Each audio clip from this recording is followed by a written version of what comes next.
হালার পুথালা, তোর বোনের বিয়া করছি, তুই আমার শালা। এই ছোট্ট কালো হাঁসটি হাঁস হয়ে পুকুরে সাঁতার কাটতে পারে না।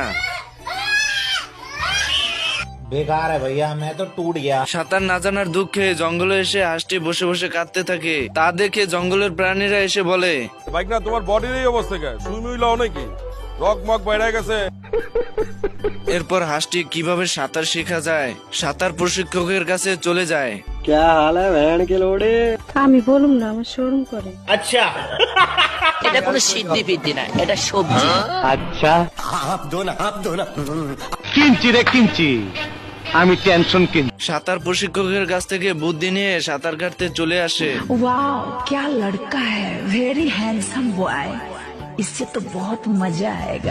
সুটিয়ে লাল করে দেবো, নোংরামি বার করে দেবো। এই কুমিরটি হাঁসের বাচ্চাদেরকে দেখতে পায় এবং তাদেরকে খাওয়ার জন্য আস্তে আস্তে তাদের কাছে চলে যায়।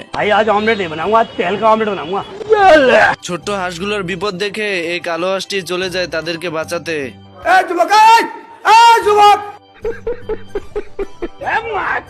কুমিরটি হাঁসটিকে দেখে ফেলে এবং লেজ দিয়ে বাড়ি মেরে তার মুখের ভিতর ভরে নেয়, কিন্তু বেশিক্ষণ রাখতে পারে না কারণ হাঁসটি দাঁত ভেঙে বেরিয়ে আসে। তোরা কে নাস আমার বাসা, আমার বোর কাপড় পরছে আমার শাশুড়ি, আমি জানতাম না।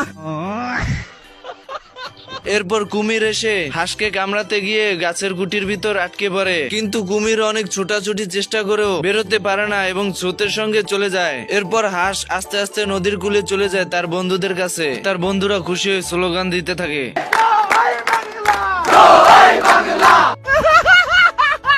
বন্ধুরা, ভিডিওটি ভালো লাগলে অবশ্যই লাইক এন্ড কমেন্ট করে জানাবেন। আপনাদের ভালোবাসায় আমাকে ভিডিও বানাতে উৎসাহিত করে।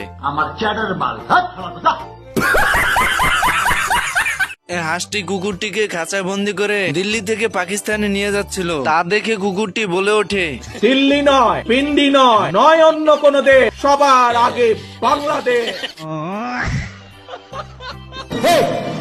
আর এদিকে কুকুর খাঁচা থেকে বেরিয়ে হাঁসের সঙ্গে সঙ্গে নৌকা অব্দি চলে আসে, কিন্তু হাঁসটি বুঝতে পারে না যে কুকুরটি বেরিয়ে গেছে।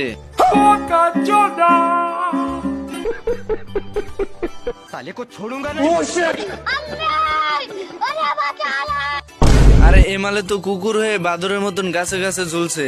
सब क्या देखना पड़ रहा है? अच्छा है मैं अंधा हूँ। তার মানে গাইস, ডিজিটাল যুগে আধুনিকতার ছোঁয়া পেয়ে সব আপডেট হয়ে গেছে।